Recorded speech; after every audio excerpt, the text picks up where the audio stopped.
We are in the endgame now, and while I do intend to make a video on that film, which by the way I can't believe nobody else has thought of doing. I remember I said on my previous video which people actually watched that my next video would be less analytical, which is why I've decided to casually rank and review my 5 favourite MCU films, starting with Captain America the Winter Soldier. I was torn between this and Black Panther, but aside from Black Panther already receiving radical amounts of praise, I feel like The Winter Soldier more effectively experiments with the genre. More specifically, it adopts the identity of a grounded espionage thriller while maintaining all the important values of the superhero movie. Characters evolve brilliantly to suit the film's darker tone and all exist for an obvious plot-driven purpose rather than for fan service.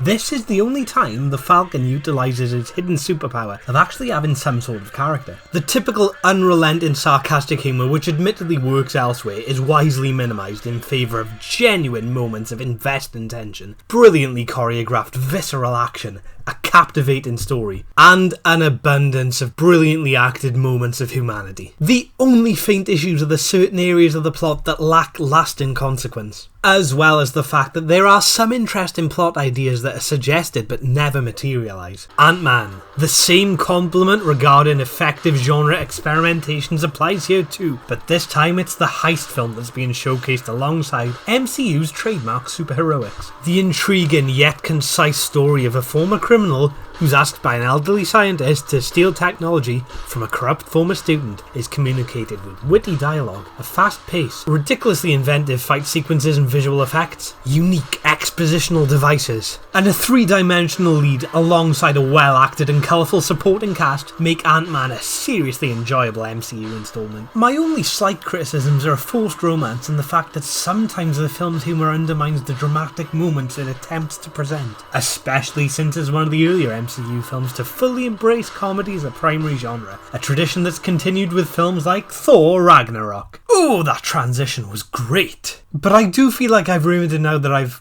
said it was great. The third film to be led by the Asgardian thunder god perfectly functions as a self-contained narrative, thanks to a vivid visual style, a gloriously fit and impassionately crafted soundtrack, inventive plot devices, well-executed comedy, and a clear sense of chemistry between performers. Action sequences are joyously elaborate, new characters are genuinely charming, a complex and threatening villain is showcased, and, most importantly of all, it introduces a vital amount of character evolution in Thor himself, who in previous films was duller than his own hammer.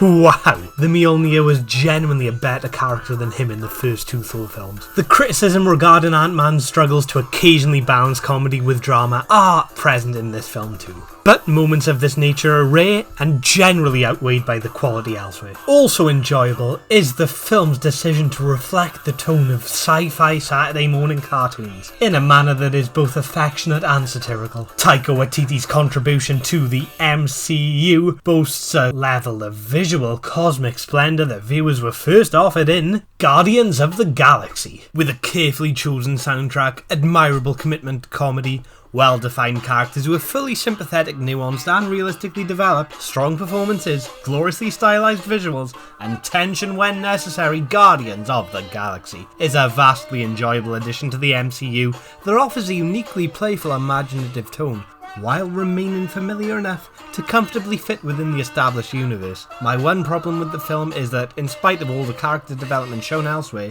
the villain is fairly bland, which is actually one of the few things I feel like the sequel rectified. And finally, Spider-Man Homecoming. This should come as no surprise given the topic of my previous video, which people actually watched. The iconic web-slinger's first solo film in the MCU offers a script that wisely blends teen film style comedy with some incredibly genuine drama, important character development, powerful acting, and meaningful messages about realisation of self-worth and determination, while showcasing some brilliantly kinetic action sequences that perfectly capture the hero's acrobatic skills with precision that rivals the spectacular Spider-Man, which was a cartoon. I needed to point that out just in case you thought those were clips of real people. I was fooled too. Aside from a moment of forced illogical fan service and a mild plot contrivancy that's mostly redeemed because of the brilliant scenes it leads to, This is a near perfect superhero film.